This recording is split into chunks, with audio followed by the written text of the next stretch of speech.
देख सकते हो, जैसा कि एग्ज़ाम्स की डेट भी देख सकते हैं। तो सबसे पहले मैंने यहाँ पर लिए हैं हिंदी भाषा। जैसा कि हिंदी भाषा के हमारे 15 क्वेश्चन आएँगे, तो सबसे पहला क्वेश्चन है पढ़ रहा था, इसमें कौन-सी क्रिया है? तो पढ़ रहा था इसमें है संयुक्त क्रिया, ऑप्शन ए संयुक्त क्रिया। चलिए अब इसके आंसर के बारे में भी डिस्कस करते हैं। पढ़ रहा था इसमें संयुक्त क्रिया है। संयुक्त क्रिया है। जब कोई क्रिया 2 क्रियाओं के संयोग से निर्मित हो, तो उसे संयुक्त क्रिया कहते हैं। जैसे सोने लगा, राम नदी में कूद पड़ा। चलिए अगला क्वेश्चन देखते हैं, क्वेश्चन नंबर 2। यानी कि जैसा कि मैं आपको यहाँ पर आंसर के मैंने विश्लेषण भी दे रखे हैं, तो इसमें आप लोगों को बहुत फ़ायदा है, क्योंकि एक क्वेश्चन के साथ आपको उसका डिटेल में भी पढ़ने को मिलेगा। और अगर इस आंसर से संबंधित भी कोई क्वेश्चन बनता है एग्जाम्स में, तो आप उसका भी आंसर आसानी से लगा सकते हैं। तो चलिए अगला क्वेश्चन नंबर 2 देखते हैं। मैं वहाँ होकर आया हूँ, वाक्य में अव्यय शब्द कौन सा है? तो इसमें अव्यय शब्द है, बाय है ऑप्शन बी वहाँ। जैसा कि यहाँ पर थोड़ा-सा जो ऑप्शन है वह गलत टाइप हो गए हैं, तो उसके लिए माफ़ी चाहता हूँ। अब दोस्तों थोड़ी बहुत मिस्टेक हो जाती है, क्योंकि पहले एक-एक क्वेश्चन किताबों से छाँटो, फिर उसे नए सिलेबस के अनुसार किस सब्जेक्ट के कितने क्वेश्चन आने हैं, उस हिसाब से सेट करो, तो बहुत मेहनत करनी पड़ती है। तो दोस्तों आप लोग वीडियो को लाइक कर दिया करें, क्योंकि इससे हमारा हौसला बढ़ता है और हम लोगों को और भी अच्छी तरह से वीडियो बनाने की प्रेरणा मिलती है। तो आप लोग वीडियो को लाइक ज़रूर कर दिया करें और साथ में चैनल को भी सब्सक्राइब कर दें, क्योंकि मैं अपने इस यूट्यूब चैनल पर जितनी भी गवर्नमेंट जॉब आती हैं, उनके इसी प्रकार से सिलेबस अनुसार आप लोगों को प्रैक्टिस सेट और विस्तृत सिलेबस, अगर हमारे पास समय है तो विस्तृत सिलेबस भी मैं पढ़ाता हूँ।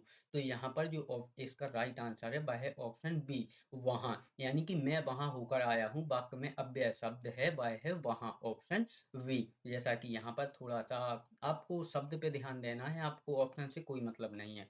चलिए अब इसका विश्लेषण करते हैं। दिए गए वाक्य में प्रयुक्त वहाँ शब्द अव्यय है। अव्यय का शाब्दिक अर्थ है जो व्यय ना हो, जिनके रूप में लिंग, वचन, पुरुष, कारक, काल आदि की वजह से कोई परिवर्तन नहीं होता है, उसे अव्यय कहते हैं। जैसे जब, तब, अभी, यहाँ, इधर, ये सभी अव्यय शब्द कहलाते हैं। चलिए अगला क्वेश्चन देखते हैं, किधर आदि। अगला क्वेश्चन तीसरा देखते हैं। निम्नलिखित में आगत या विदेशी शब्द कौन सा है? तो इसमें जो आगत या विदेशी शब्द है वह है ऑप्शन ए सरकार।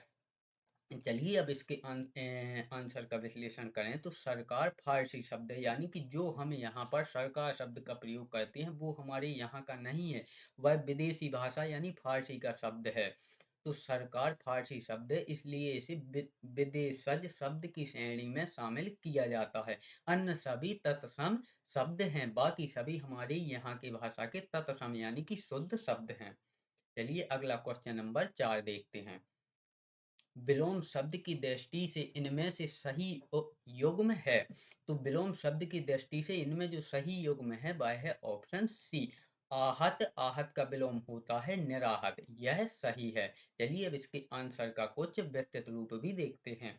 विलोम शब्द की दृष्टि से सही युग्म आवृत। आवृत का विलोम होता है निरावृत। निरावृत होगा। अन्य शब्दों के सही विलोम शब्द निम्नवत हैं। यानी कि यहाँ पर जो अन्य शब्द ए, बी और डी पर दिए गए हैं, तो उनके गलत विलोम शब्द दिए गए हैं, तो यहाँ हम उनके सही विलोम शब्द भी देख सकते हैं। यानी कि ये विलोम शब्द भी आएंगे आपके एग्जाम्स में, तो आप उनको भी आसानी से लगा सकते हैं। यानी कि आंसर का विस्तृत रूप से विश्लेषण करना, यही फायदा होता है कि एक क्वेश्चन के साथ हमारे चार चार क्वेश्चन कंप्लीट होते हैं।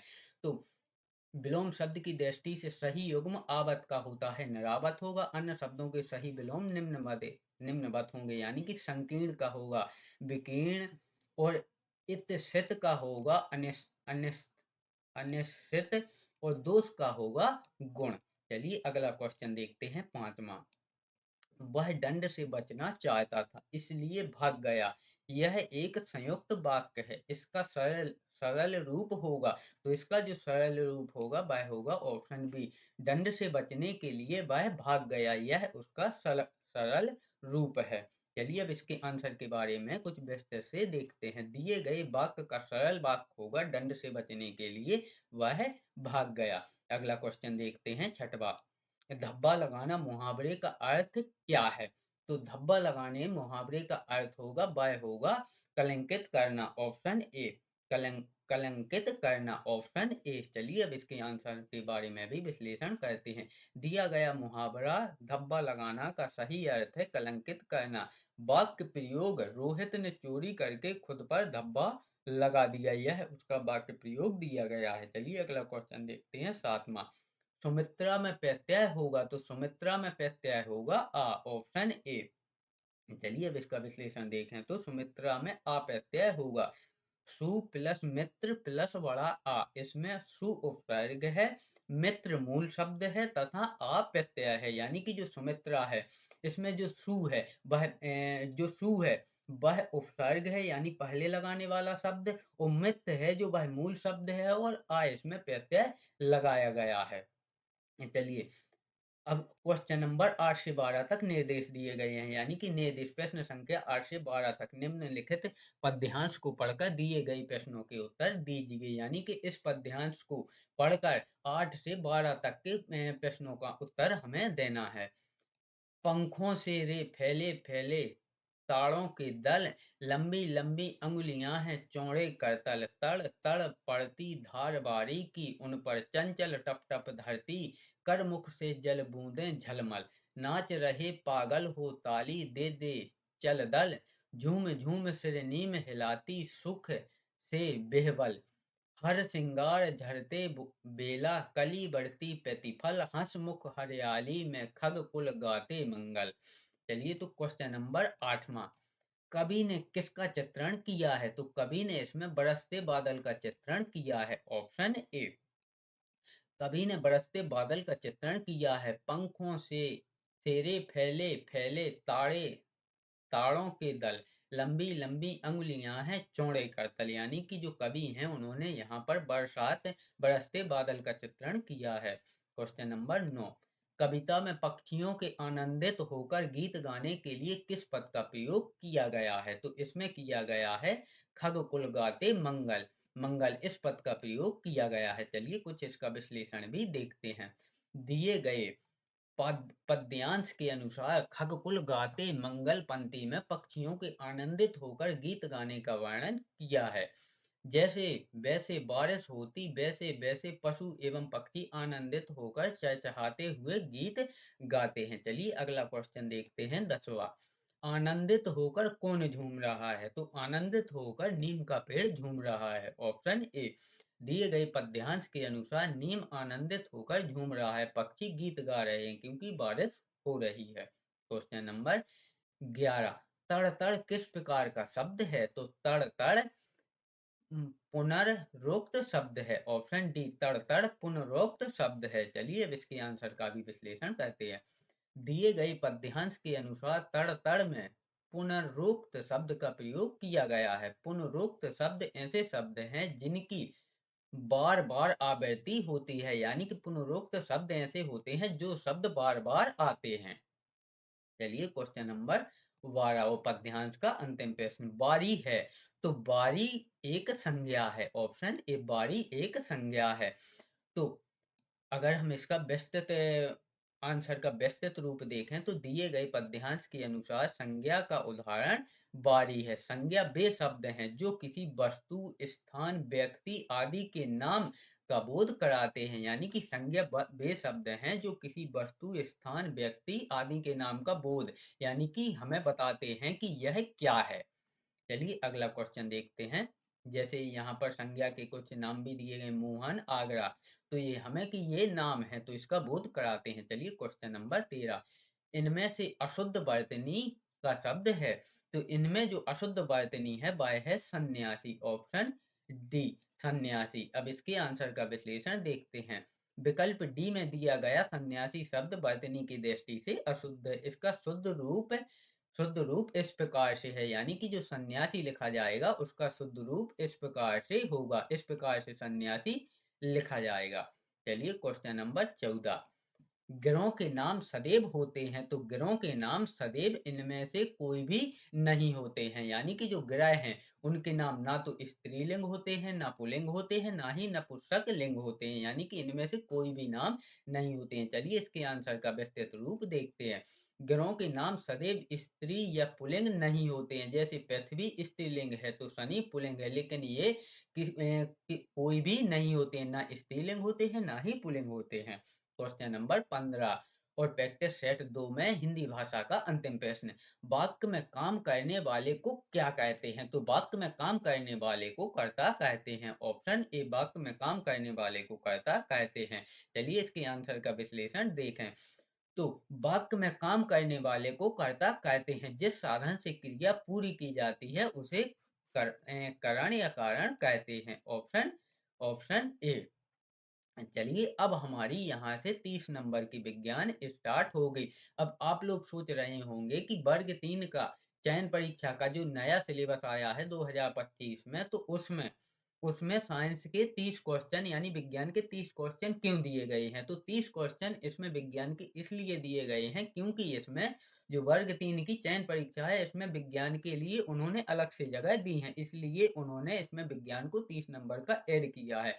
और अगर आप लोग कोई भी चाहते हैं कि विज्ञान के सब्जेक्ट पर मैं एक अलग उसमें विज्ञान के क्वेश्चन रहे सेपरेट वीडियो लाऊं, तो आप कमेंट्स करके बता दें। मैं केवल विज्ञान के लिए एक अलग से सेपरेट प्रैक्टिस सेट लाऊंगा जिसमें केवल साइंस के क्वेश्चन रहेंगे। तो चलिए इसका विज्ञान का पहला क्वेश्चन देखते हैं और प्रैक्टिस सेट का 16वां क्वेश्चन देखते हैं।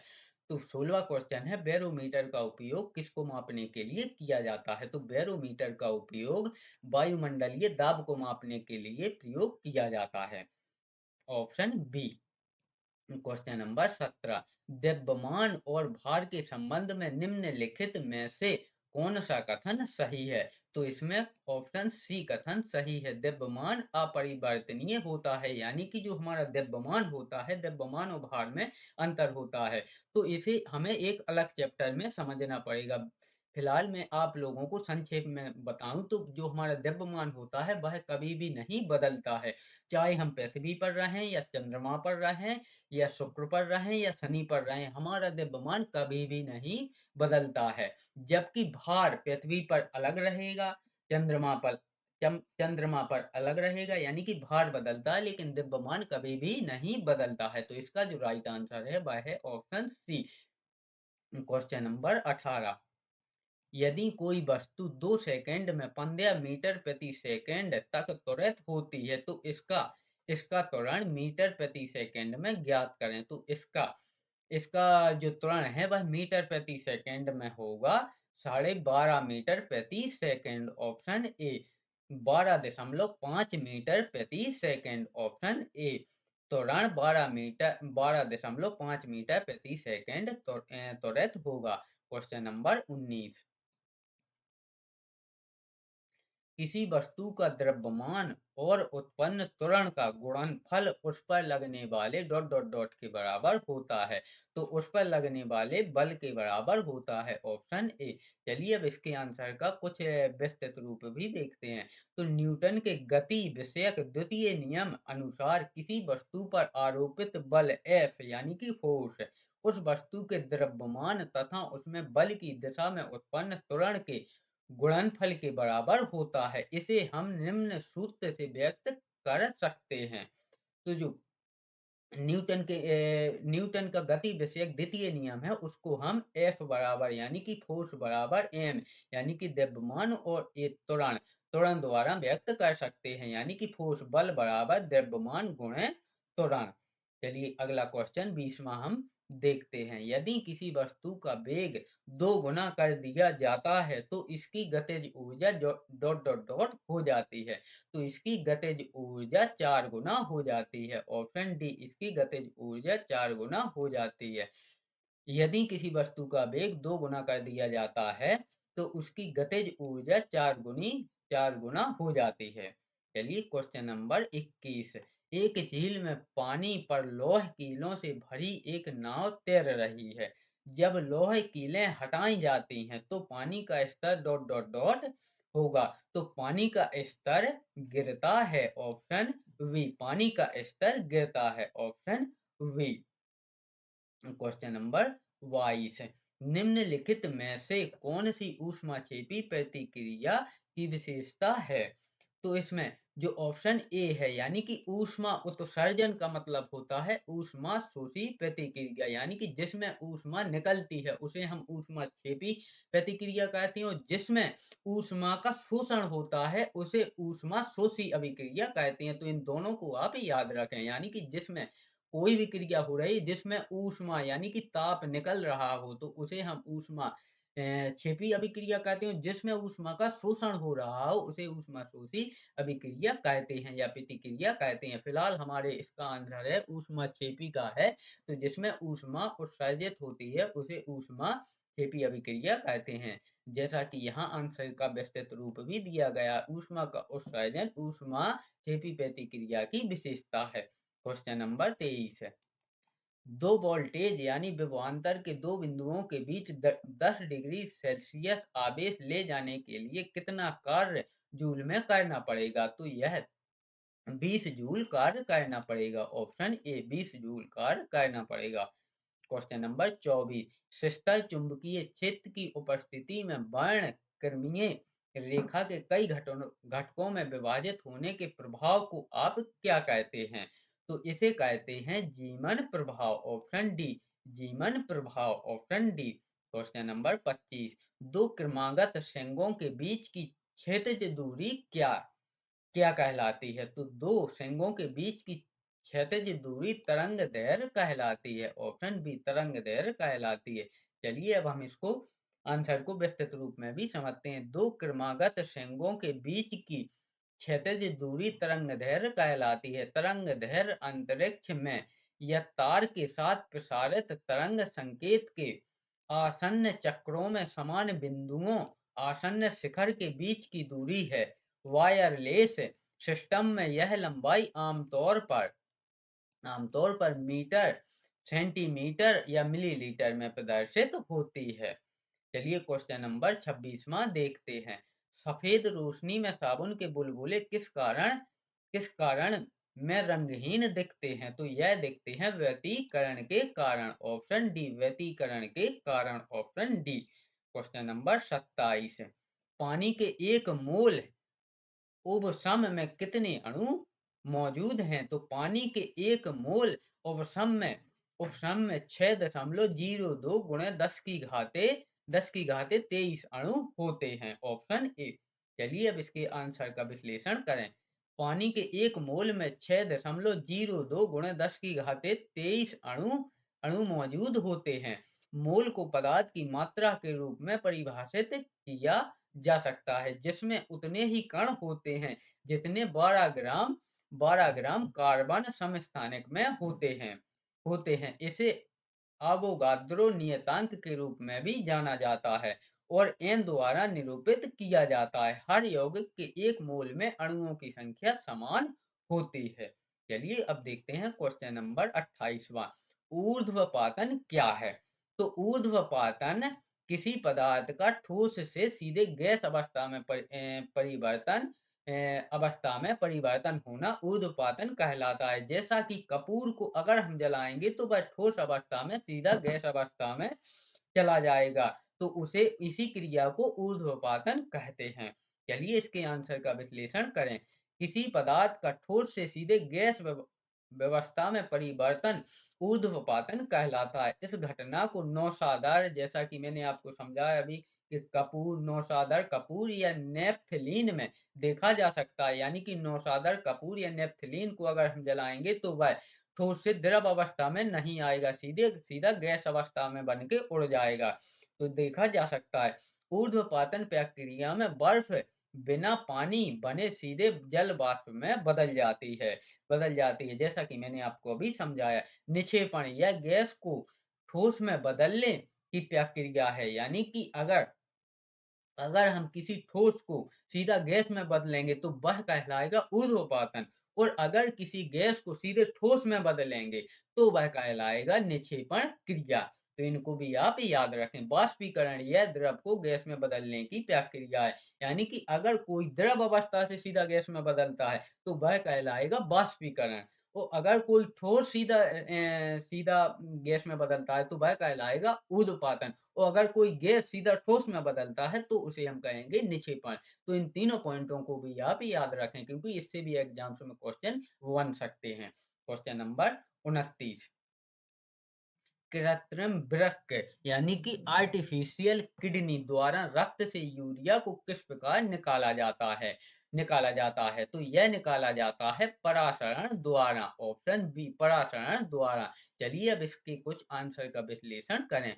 परासरण एक ऐसी प्रक्रिया है जिसके द्वारा कृत्रिम किडनी यानी कि जो डॉक्टरी द्वारा जो किसी किसी की किडनी खराब हो जाती है तो वह अस्पताल में जाके अपने खून से यूरिया को अलग करवाता है। यानी कि अगर अपनी साधारण भाषा में कहें तो अपना खून साफ करवाता है, तो उसी को आर्टिफिशियल किडनी यानी कि कृत्रिम किडनी कहते हैं।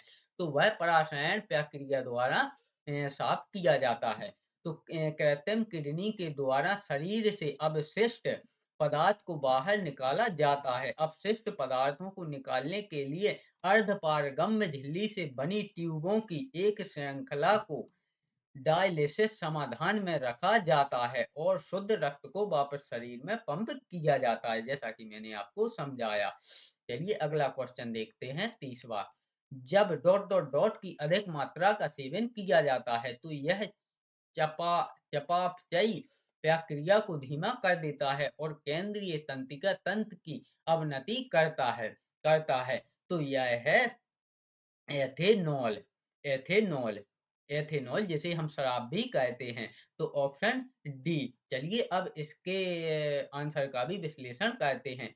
जब एथेनॉल का अधिक मात्रा में, यानी कि अगर साधारण भाषा में कहें तो शराब को वैज्ञानिक भाषा में एथेनॉल कहते हैं। जब एथेनॉल का अधिक मात्रा में सेवन किया जाता है तो यह चयापचय प्रक्रियाओं को धीमा कर देता है और केंद्रीय तंत्रिका तंत्र को दबा देता है। एथेनॉल एक एल्कोहल है, जैसा कि मैंने आपको बताया कि एथेनॉल एक शराब है, एल्कोहल है, और इसका आणविक सूत्र C2H2OH होता है। यानी कि वहां पर थोड़ा गलत टाइप हो गया है, इसका सूत्र इस प्रकार से रहेगा C2H2OH। OH ये होता है एथेनॉल का सूत्र। तो आणविक सूत्र C2H2OH होता है। एथेनॉल के सेवन से लीवर, ब्रेस्ट, अन्नप्नाड़ी, अग्नाशय, मुंह, स्वर यंत्र और ग्रसनी सहित कई कैंसर होते हैं शराब से। चलिए अब अगला क्वेश्चन देखते हैं, 31 यानी कि 31। थायरॉक्सिन के संश्लेषण के लिए निम्नलिखित में से क्या आवश्यक है। तो थायरॉक्सिन के संश्लेषण के लिए आयोडीन आवश्यक है। ऑप्शन सी, आयोडीन आवश्यक है। चलिए अब इसके आंसर का कुछ विश्लेषण भी करते हैं। थायरॉक्सिन के संश्लेषण के लिए आयोडीन आवश्यक है। थायरॉक्सिन एक हार्मोन है जो थायराइड ग्रंथि से स्त्रावित होता है। यदि इसका संश्लेषण ना हो तो घेंगा घेंगा या गलगंठ रोग हो जाता है। इसी कारण आयोडीन युक्त नमक खाने की सलाह दी जाती है। तो जैसा कि आप लोगों ने कई लोगों को देखा होगा, उनका गला यहाँ पर फूल जाता है, उसी को बोलते हैं घेंगा रोग या गलगंठ। तो यह आयोडीन की कमी से होता है, क्योंकि आयोडीन की कमी होगी जब तो थायरॉक्सिन का संश्लेषण सही से नहीं होगा और हमारा गला फूल जाएगा, जिसे घेंगा रोग या गलगंठ कहते हैं। इसलिए हमें खाने में नमक के साथ में आयोडीन युक्त नमक जरूर लेना चाहिए। Question number 32। Cyanocobalamin dot dot dot vitamin का मानव निर्मित रूप है। तो यह है ऑप्शन सी, बी बी 12 यानी कि विटामिन B12। Vitamin B12। चलिए अब इसके आंसर का विश्लेषण भी करें। साइनोकोबालामीन विटामिन B12 विटामिन का मानव निर्मित रूप है। B12 महत्वपूर्ण विटामिन है जिसकी कमी से रक्त अल्पता बीमारी हो जाती है।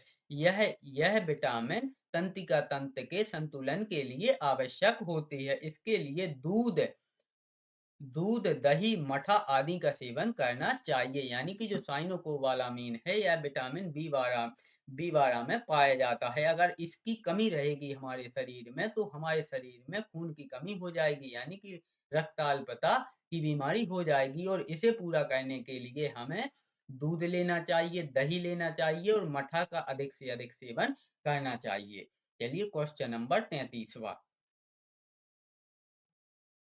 एक वयस्क मानव के हृदय का औसत वजन लगभग होता है। तो एक वयस्क मानव के हृदय का औसत वजन लगभग 300 ग्राम होता है। Option B. चलिए अब इसके आंसर का विश्लेषण करते हैं। एक वयस्क मानव के हृदय का द्रव्यमान 250 से 350 ग्राम होता है।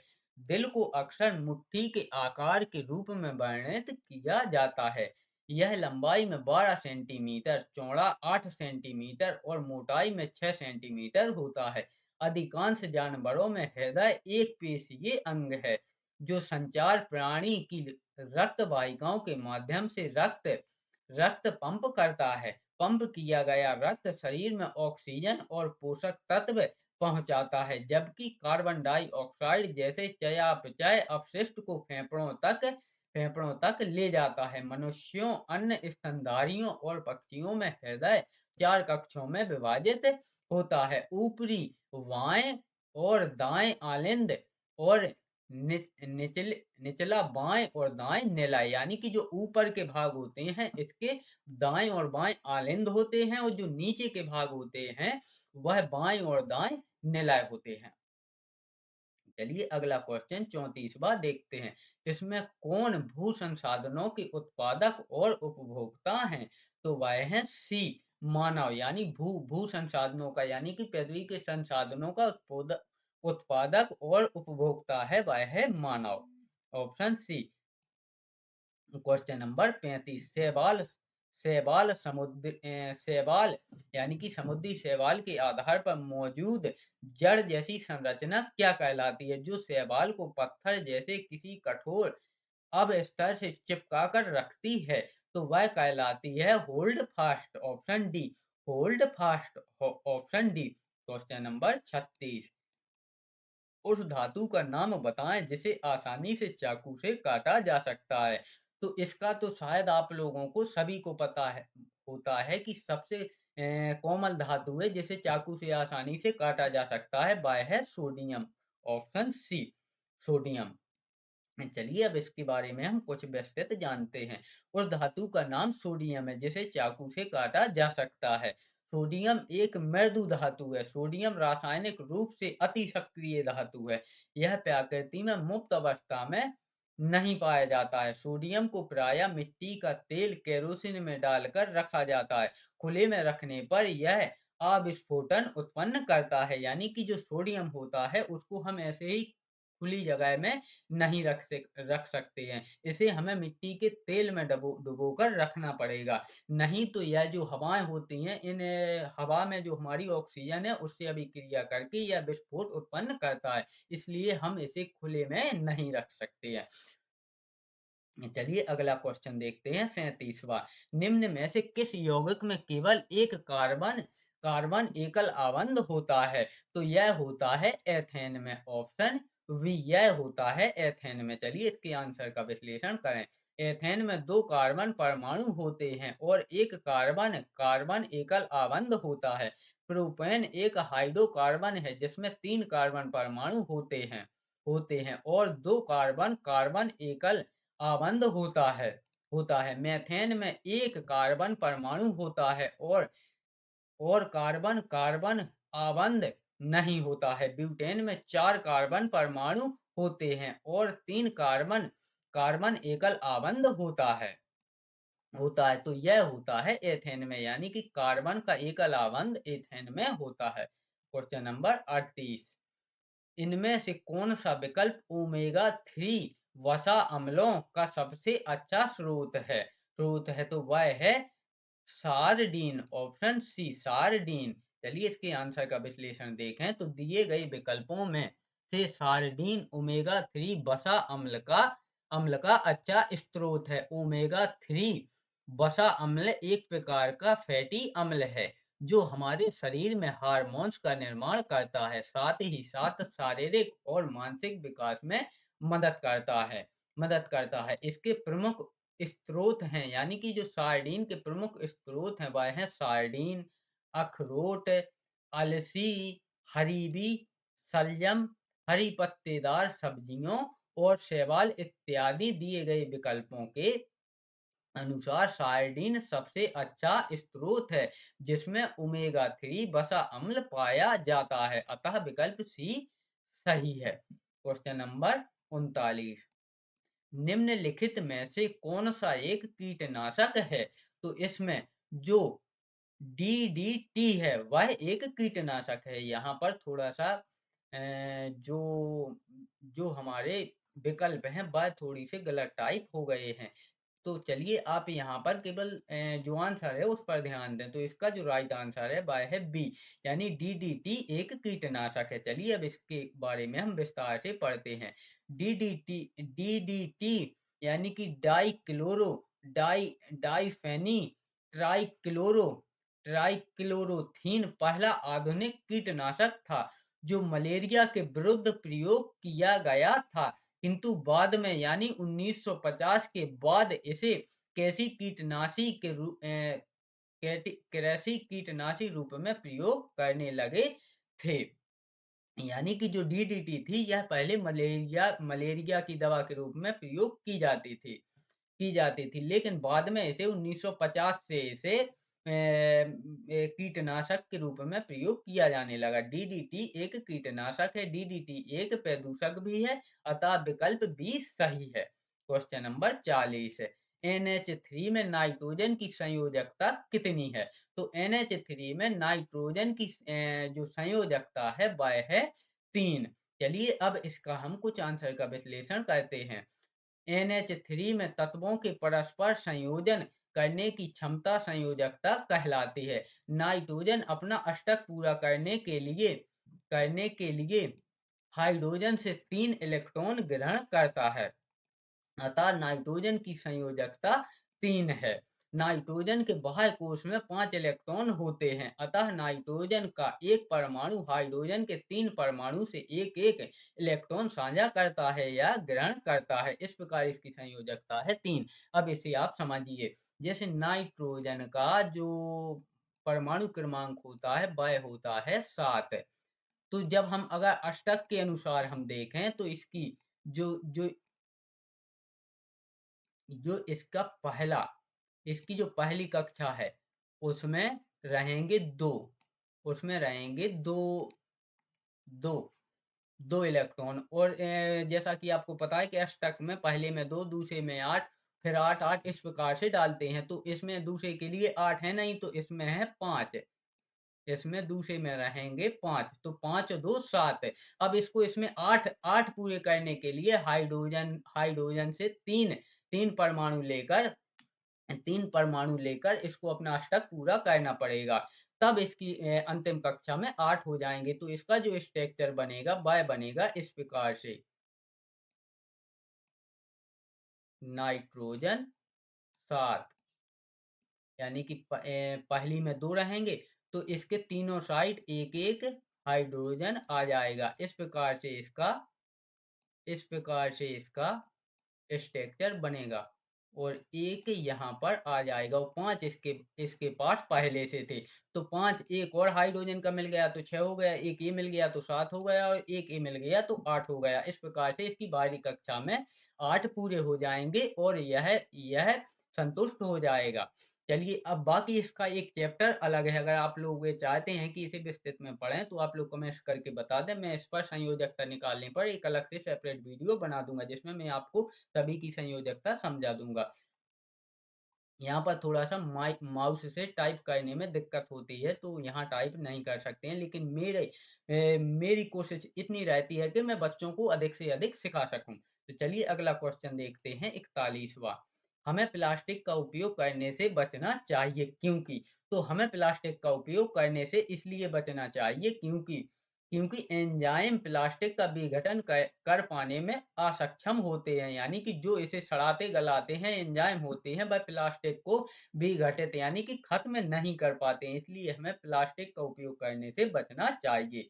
चलिए अब इसका कुछ विस्तारित रूप भी पढ़ते हैं। हमें प्लास्टिक का उपयोग करने से बचना चाहिए क्योंकि एंजाइम प्लास्टिक का विघटन यानी कि उसे खत्म कर पाने में असक्षम यानी कि सक्षम नहीं है होते हैं, क्योंकि प्लास्टिक अजैव अनिम्नीकरण है, अर्थात सूक्ष्म जीवों द्वारा विघटित नहीं होता है। जो जो किसी भी पदार्थ को सड़ाते गलाते और खत्म करते हैं, लेकिन वह प्लास्टिक को खत्म नहीं कर पाते हैं, इसलिए यह विघटित नहीं होता है, इसलिए हमें प्लास्टिक का कम से कम प्रयोग करना चाहिए। प्लास्टिक प्लास्टिक संश्लेषित अथवा अर्ध संश्लेषित कार्बन ठोस पदार्थों के एक बड़े समूह का सामान्य नाम है। प्लास्टिक एक सिंथेटिक या अर्ध सिंथेटिक सामग्री है। यह आमतौर पर पेट्रोकेमिकल सेल्यूलोज या स्टार्च जैसे पदार्थों से बनी होती है। प्लास्टिक बनाने के लिए मूल घटकों को रासायनिक रूप से उपचारित करके अणुओं की लंबी श्रृंखला बनाई जाती है, जिन्हें पॉलीमर पॉलीमर कहा जाता है। इसलिए हमें प्लास्टिक का कम से कम प्रयोग करना चाहिए। क्वेश्चन नंबर 42, निम्न विकल्पों में से तीन कक्षीय हृदय वाले जीव का नाम बताइए। तो इसमें जो सैलामेंडर होता है उसके हृदय में तीन कक्ष होते हैं, यानी कि हृदय के तीन भाग होते हैं। जैसा कि अभी मैंने ऊपर आपको समझाया था कि जो मनुष्य पक्षी हैं इन सभी के हृदय के चार कक्ष होते हैं, जबकि सैलामेंडर के हृदय में तीन कक्ष होते हैं। चलिए इसके आंसर का विश्लेषण करें। सैलामेंडर तीन तीन कक्षीय हृदय वाला जीव है। उभयचरों में तीन कक्षों से युक्त हृदय होता है। स्तनधारियों और पक्षियों का हृदय चार कक्षीय होता है। उभयचर और सरीसृपों में तीन कक्षीय हृदय होता है। उभयचरों के हृदय में दो परिकोष्ठ और एक निलय होता है। वहीं सरीसृपों के हृदय में दो आलिंद और एक आंशिक रूप से विभाजित निलय होता है। सरीसृपों के हृदय में ऑक्सीजन युक्त और ऑक्सीजन मुक्त रक्त का मिश्रण होता है, यानी कि जो सरीसृप होते हैं उनके हृदय में ऑक्सीजन युक्त और ऑक्सीजन मुक्त दोनों प्रकार के रक्त का मिश्रण होता है। चलिए अगला क्वेश्चन देखते हैं 43 यानी कि 43वां। स्लाइडेन और स्वान द्वारा दिया गया कोशिका सिद्धांत निम्नलिखित में से किन जीवों पर लागू नहीं होता है? तो यह विषाणुओं पर लागू नहीं होता है। अब विषाणुओं पर लागू क्यों नहीं होता है? क्योंकि विषाणु एक ऐसा जीव है जो हमारे शरीर के बाहर तो मृत रहता है, लेकिन यदि ये हमारे खून में मिक्स हो जाए या फिर हमारे जो जो बीज होता है अगर उसमें मिक्स हो जाए तो यह जीवित हो जाता है। इसलिए स्लाइडेन और स्वान का कोशिका सिद्धांत विषाणुओं पर लागू नहीं होता है। यानी कि जब तक यह शरीर के बाहर है तब तक तो यह मृत है, यदि यह खून में या बीज में मिक्स होता है तो यह जीवित हो जाता है। और जो एचआईवी एड्स होता है वह रोग भी विषाणु द्वारा होता है। इसीलिए इसीलिए एचआईवी से अ, बचाव के लिए अनैतिक संबंध बनाने के लिए और किसी की खून से युक्त सिरिंज का उपयोग नहीं करते हैं। जब जो हजामी होता है जो सेविंग बनाता है तो उससे भी ब्लेड ब्लेड चेंज करने के लिए कहा जाता है, क्योंकि यदि किसी व्यक्ति को एचआईवी एड्स है और उसने सेविंग करवाई है और उसका कहीं कट गया है तो उसके खून में यह विषाणु होता है। तो वह खून के द्वारा यदि उसी ब्लेड से हमारी भी वह सेविंग कर दे और हमारे भी कट जाए तो खून खून मिक्स होकर ये विषाणु हमारे शरीर में चला जाएगा और हम भी इस विषाणु से युक्त हो जाएंगे और हमको भी एचआईवी एड्स हो जाएगा हो जाएगा। इसलिए विषाणु एक ऐसा जीव है जिस पर स्लाइडेन और स्वान का कोशिका सिद्धांत लागू नहीं होता है। चलिए अब इसके बारे में कुछ आंसर के बारे में विस्तारित भी पढ़ते हैं। स्लाइडेन और स्वान द्वारा दिया गया कोशिका सिद्धांत विषाणुओं पर लागू नहीं होता है। इन्होंने कोशिका मत प्रतिपादित किया था जीव विज्ञान में कोशिका सिद्धांत सर्वमान्य वैज्ञानिक सिद्धांत है, जिससे पता चलता है कि सभी जीव कोशिका से बने हैं। इस सिद्धांत में 3 सिद्धांत की जानकारी मिलती है। पहला है प्रत्येक जीव एक या एक से अधिक कोशिकाओं से बना है। दूसरा है प्रत्येक जीव में कोशिका मौलिक संरचनात्मक एवं संगठित इकाई है। तीसरा है कोशिका की उत्पत्ति पूर्वो उपस्थित कोशिका से होती है। कोशिका की खोज का श्रेय रॉबर्ट हुक को दिया जाता है। क्वेश्चन नंबर 44वां, वैज्ञानिक वर्गीकरण जंग वध वदव उल में वर्गीकरण की मूल इकाई क्या है? तो यह है नस्ल, ऑप्शन बी नस्ल। चलिए इसका कुछ विस्तारित रूप भी देखते हैं। टैक्सोनॉमी में वर्गीकरण की मूल इकाई प्रजाति यानी कि नस्ल है। टैक्सोनॉमी जीवों के नामकरण, वर्णन और वर्गीकरण का विज्ञान है, जो उनकी विशेषताओं और संबंधों के आधार पर होता है। टैक्सोनोमिस्ट वर्गीकरण की एक पदानुक्रमित प्रणाली का उपयोग करते हैं, जिसमें प्रजातियां वर्गीकरण की सबसे बुनियादी और मौलिक इकाई है। एक प्रजाति को एक प्रजाति को व्यक्तियों के एक समूह के रूप में परिभाषित किया गया है, जो प्रकृति में प्रजनन करने और उपजाऊ संतान पैदा करने में सक्षम है। प्रत्येक प्रजाति को एक अंगूठा वैज्ञानिक नाम दिया जाता है।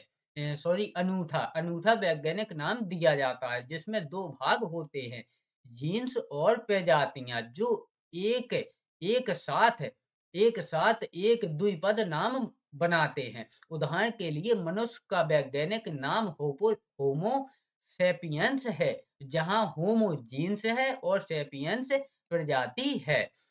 चलिए अगला क्वेश्चन है 45वां और हमारे वर्ग 3 चयन परीक्षा का अंतिम प्रश्न, सॉरी विज्ञान का अंतिम प्रश्न। कोशिका के केंद्रक के अतिरिक्त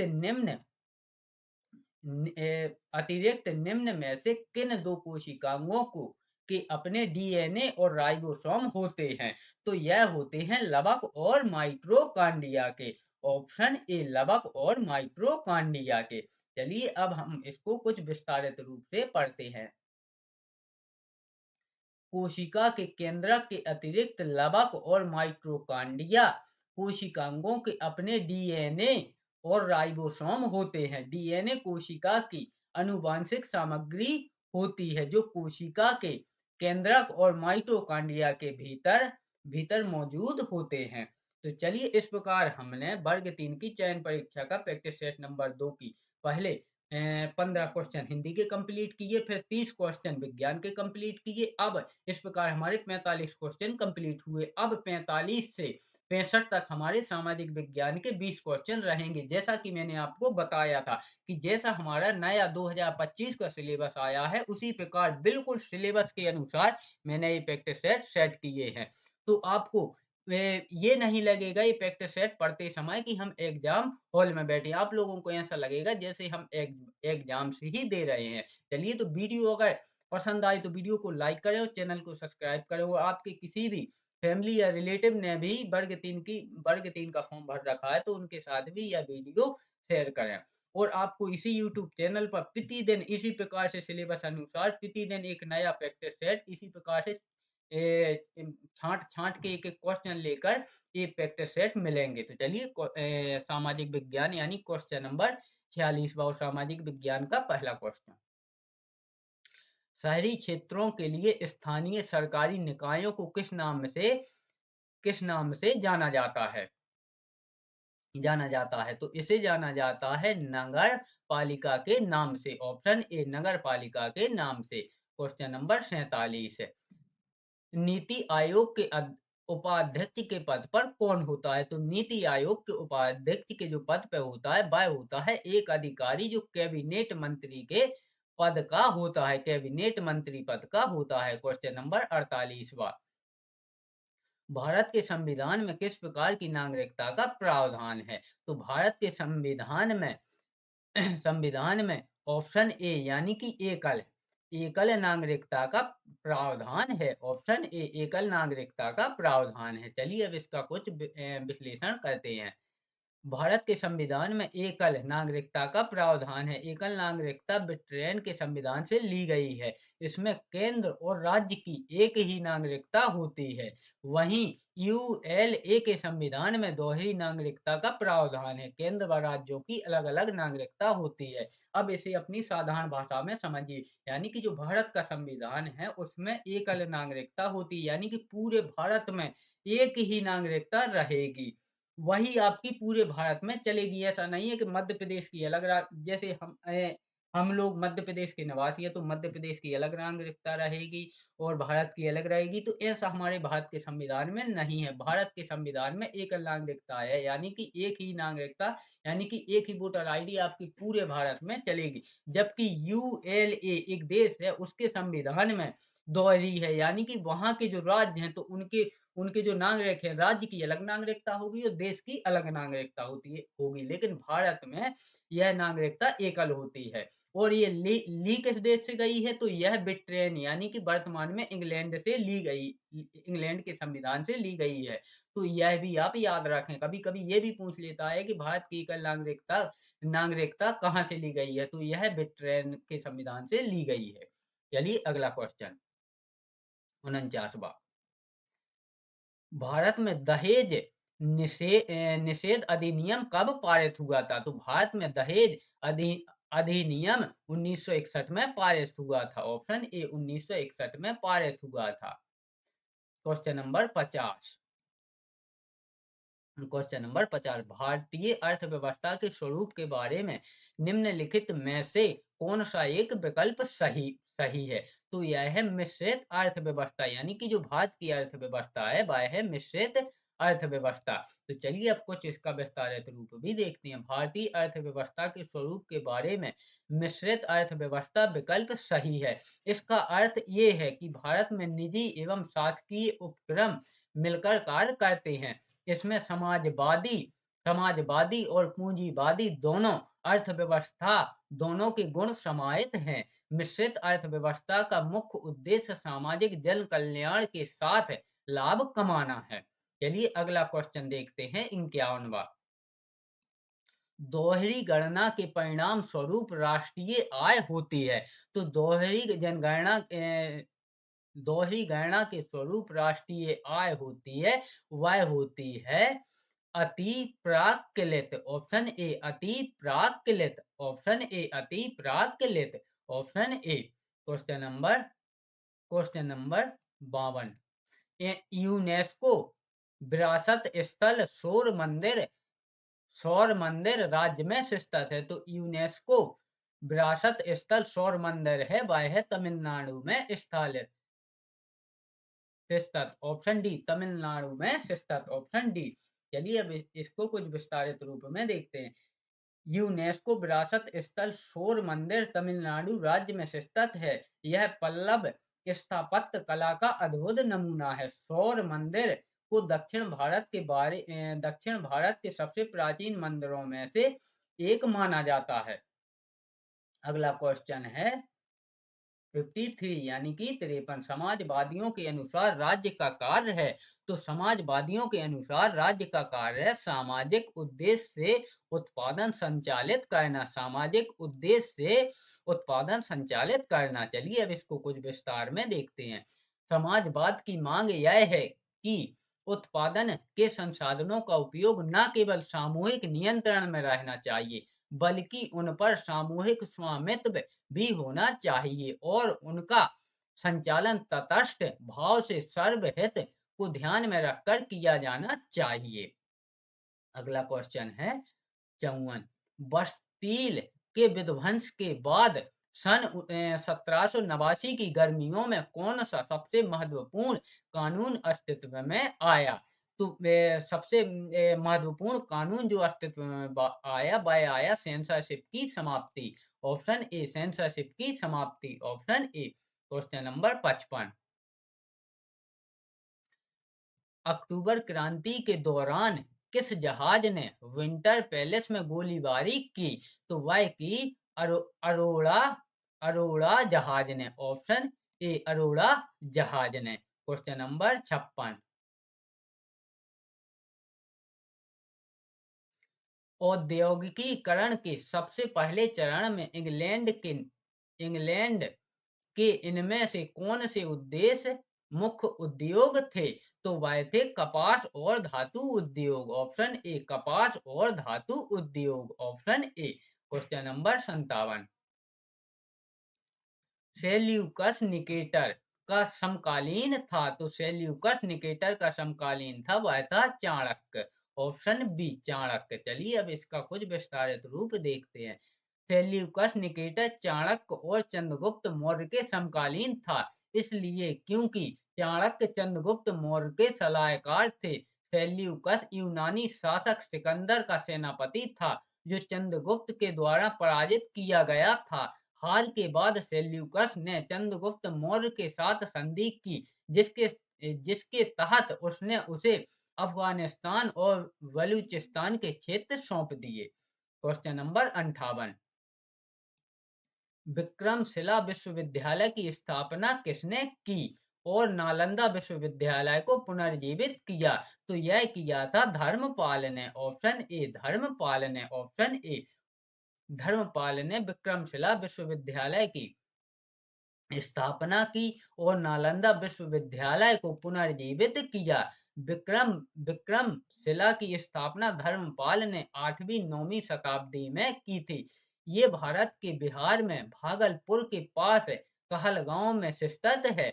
ये दोनों भारत में शिक्षा के सबसे महत्वपूर्ण केंद्रों में से एक थे। विक्रमशिला विश्वविद्यालय को मोहम्मद बिन बख्तियार खिलजी ने नष्ट किया था। तो ये भी आप याद रखें कि विक्रमशिला विश्वविद्यालय को किसने नष्ट किया था? तो यह किया था मोहम्मद बिन बख्तियार खिलजी ने, क्योंकि ये क्वेश्चन भी बहुत बार एग्जाम्स में पूछा जाता है। क्वेश्चन नंबर 59 यानी कि 59। मोहम्मद बिन तुगलक के समय चीन में दूत के रूप में किसे भेजा गया था? तो यह भेजा गया था Ibn Battuta. Ibn Tuta. Option A Ibn Tuta. Option ए।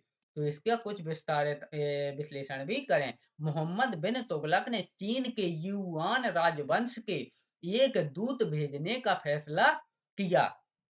कथित तौर पर इसका उद्देश्य चीनी शासकों के लिए सुल्तान की ओर उपहार ले जाना था। मोहम्मद बिन तुगलक ने इस प्रतिनिधि मंडल को नेतृत्व करने के लिए इब्न तूता को चुना, जो 1333 ई में चीन पहुंचा।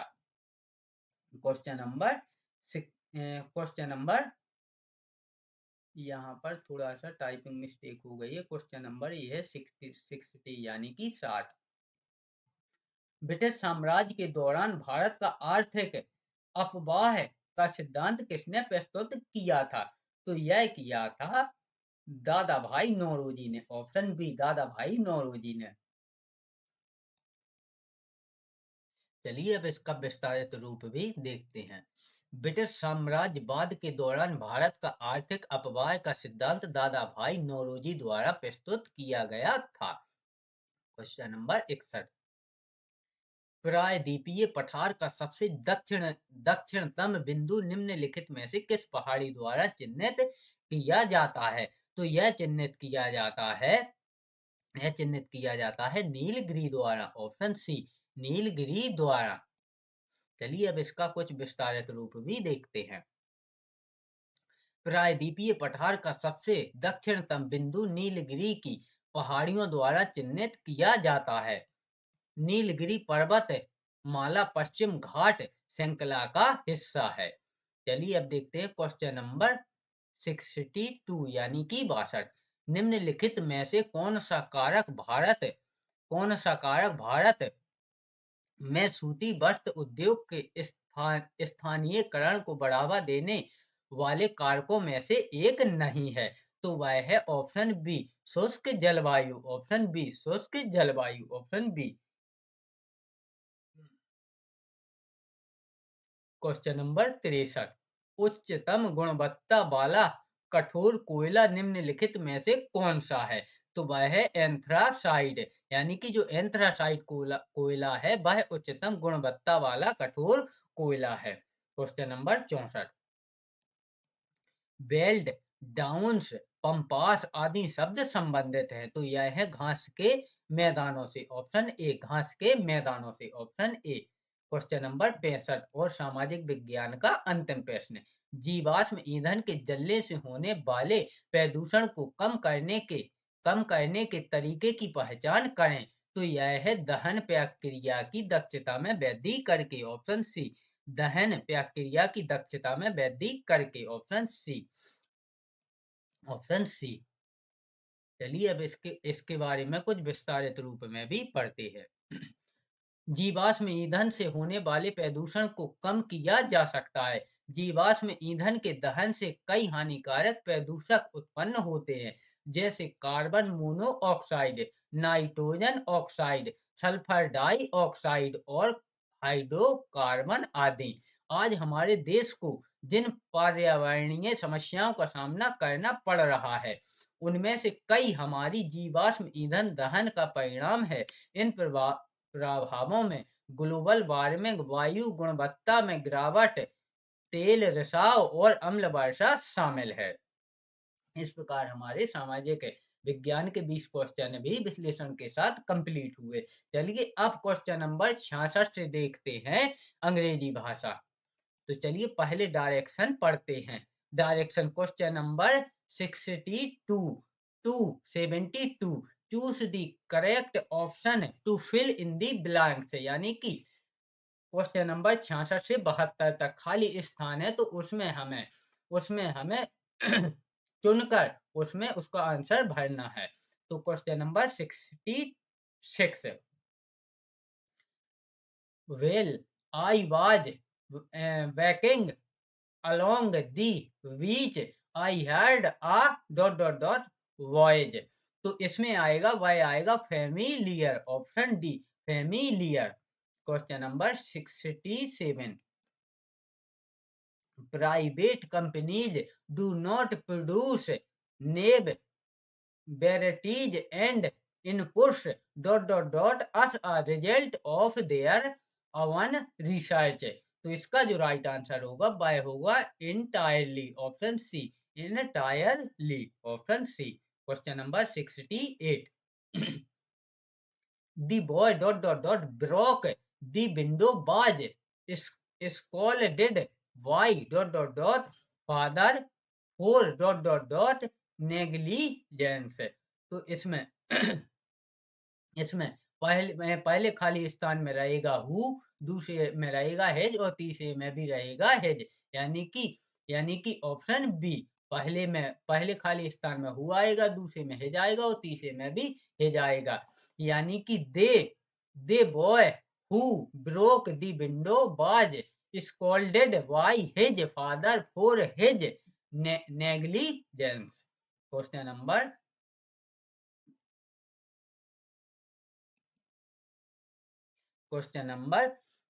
69।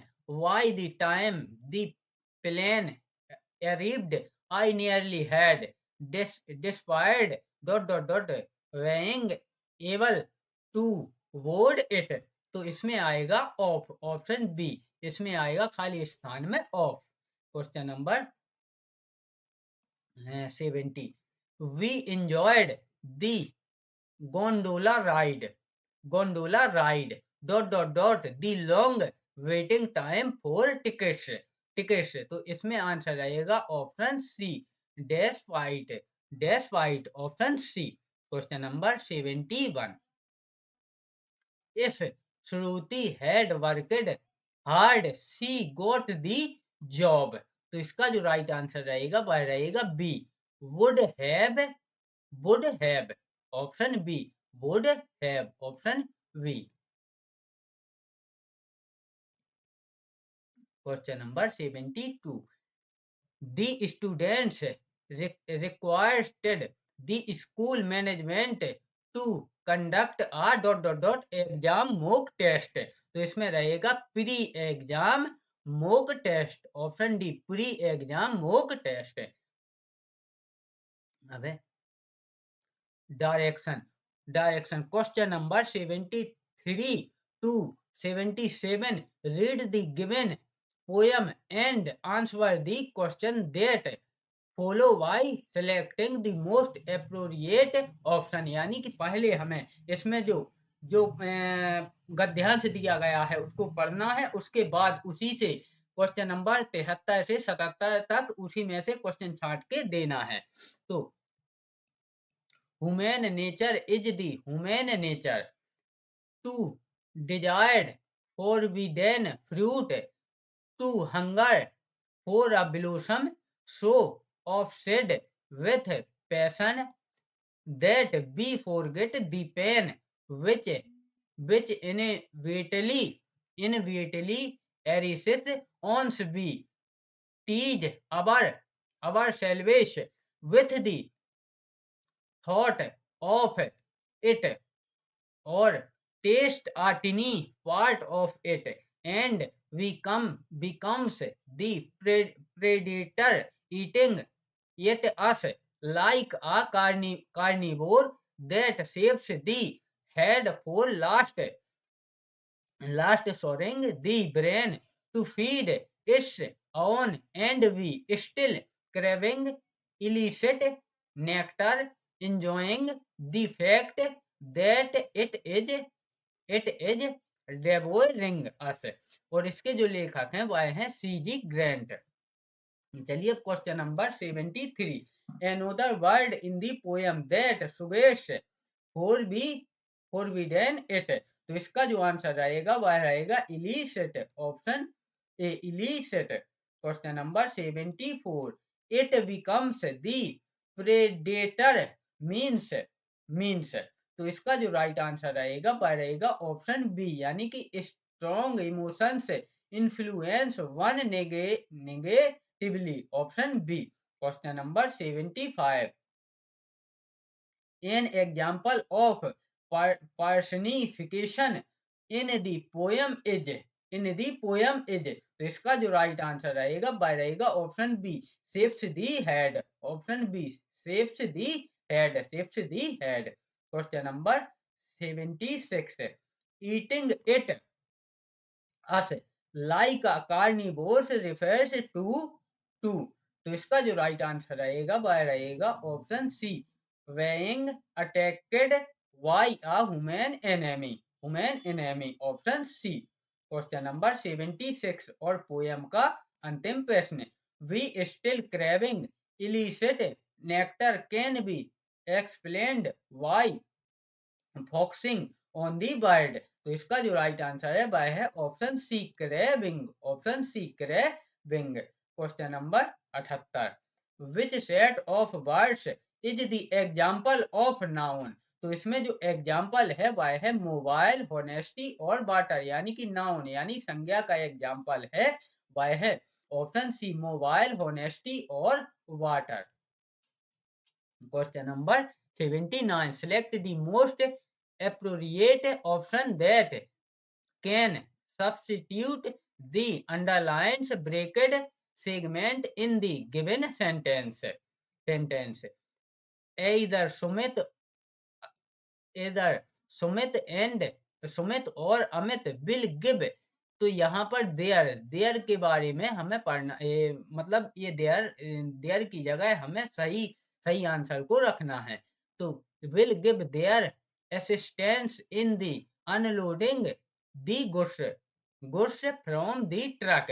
तो इसका जो आंसर रहेगा वह रहेगा ऑप्शन ए, यानी कि इधर सुमित और अमित will give his, यहाँ पर हिज आएगा, इस देयर की जगह पर हिज आएगा, देयर की जगह हिज आएगा, his assistance in unloading the goods for the trucks.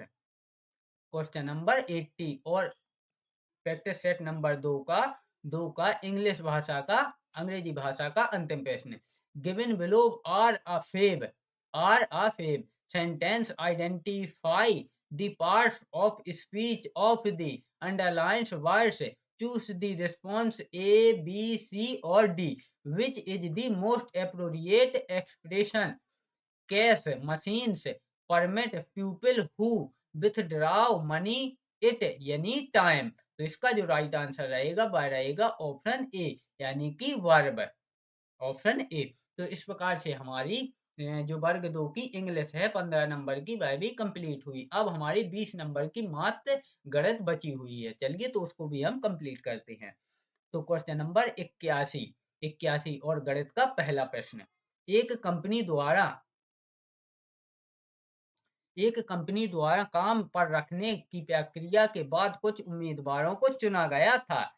चयनित और अचयनित लोगों का अनुपात 4:1 था। यदि 70 कम लोगों ने आवेदन किया होता और 30 कम लोग चयनित हुए होते, तो चयनित और अचयनित का अनुपात 6:1 रहा होता। कितने उम्मीदवारों का चयन किया गया था? तो इसमें 420 उम्मीदवारों का चयन किया गया था। ऑप्शन सी, 420 उम्मीदवारों का चयन किया गया था। Question number 82। दोस्तों, अगर मेरे पास डिजिटल बोर्ड होता तो मैं भी आप लोगों को ये क्वेश्चन सॉल्व कर करके समझाता, लेकिन दुर्भाग्य है कि मेरे पास डिजिटल बोर्ड नहीं है, क्योंकि मेरे पास इतने पैसे नहीं हैं। अगर आप लोगों का इसी प्रकार से सपोर्ट रहा तो मैं एक दिन सफल होके एक डिजिटल डिजिटल बोर्ड खरीदूंगा और मैं भी आप लोगों का इंग्लिश हो या कोई भी सब्जेक्ट हो इसी प्रकार से बोर्ड पर विश्लेषण कर करके समझाऊंगा। तो आप लोग अधिक से अधिक मुझे सपोर्ट करें और अधिक से अधिक वीडियो को शेयर करें ताकि सबको इसका फायदा मिल सके। मेरी आपसे यही विनम्र निवेदन है। Question number 82। नहीं तो मैं भी आप लोगों को मैथ के क्वेश्चनों को इसी प्रकार से पूरी तरह सॉल्व कर करके समझाता। बाकी यहाँ पर माउस से लिखते नहीं बनता है और उसमें आप लोगों का बहुत ही ज़्यादा, जैसा कि आपने ऊपर देखा भी होगा कि मैंने नाइट्रोजन के बारे, संयोजकता के बारे में ऊपर समझाया भी है विज्ञान में, तो कितना टाइम लगा और सही से लिखता भी नहीं है। तो आप लोग मुझे अधिक से अधिक सपोर्ट करें ताकि मैं इतना सफल हो सकूं कि एक डिजिटल बोर्ड खरीद सकूं और आप लोगों को फ्री शिक्षा दे सकूं, क्योंकि मेरा हमेशा यही यही उद्देश्य है कि भारत के हर बच्चे को फ्री शिक्षा मिलना चाहिए। Question number 82। किसी कक्षा में 11 विद्यार्थियों के गणित में प्राप्त अंक 45, 20, 41, 41, 43, 25, 54, 47, 36, 40, 62, 55 हैं। इनकी माध्यिका होगी, तो इनकी जो माध्यिका होगी वह होगी option D, 43। Option D. Question number 80। 10 संख्याओं का माध्य 12.5 है। उनमें प्रथम 6 संख्याओं का माध्य 15 है। अंतिम 5 संख्याओं का माध्य 10 है। छठवीं संख्या है, तो यहाँ पर जो छठवीं संख्या होगी वह होगी 15। Option B. छठवीं संख्या होगी वह होगी 15। ऑप्शन बी इसका राइट आंसर रहेगा। Question number question number 84। 52 पत्तों की एक गड्डी से 2 पत्ते निकाले जाते हैं, तब एक पत्ता हुकुम का तथा दूसरा पत्ता चिड़ी का होने की प्रायिकता ज्ञात कीजिए। तो यह प्रायिकता होगी वह होगी ऑप्शन डी, यानी कि 13/102। 13/102। Question number 85। यदि यदि P 1 y बिंदुओं -1, 2 और माइनस -3, 0 को जोड़ने वाली रेखा के लंबवत अर्धक पर स्थित है तो y का मान है, तो यहाँ पर y का मान होगा वह होगा ऑप्शन सी, यानी कि -2। Option C. Question number 86। एकीकरण 4x2 प्लस 2x+1 का न्यूनतम मान क्या होगा? तो इसका न्यूनतम मान होगा option A, 3/4। Option A, 3/4। Question number 87।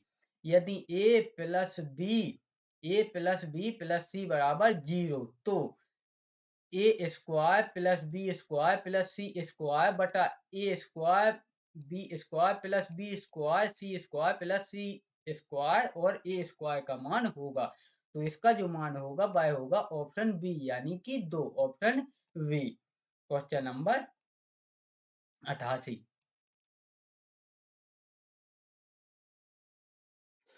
Question number 88 है। यदि x -1/x बराबर 1/2 है तो 4x square plus 4/x square का मान है, तो यहाँ पर इसका जो मान होगा वह होगा 9। Option B. Option B. इसका जो मान होगा वह होगा 9। Option B. क्वेश्चन नंबर 89, यानी कि 89। यदि व्यंजक 2x³ minus px² plus x plus q के दो गुणनफल दो गुणनखंड x प्लस 1 और x प्लस 2 हो तो p तथा q के मान क्रमशः होंगे। तो यहाँ p तथा q के मान क्रमशः होंगे -5 और -2, ऑप्शन ए -5 और -2, ऑप्शन ए। क्वेश्चन नंबर 90, दी गई आकृति में यहाँ पर त्रिभुज है। यहाँ पर टाइपिंग में थोड़ी मिस्टेक हो गई, ये जेड नहीं है, त्रिभुज है। यहाँ जितनी जगह ये जेड बना है ये त्रिभुज है। दी गई आकृति में B A C 30 degree, A B C 50 degree तथा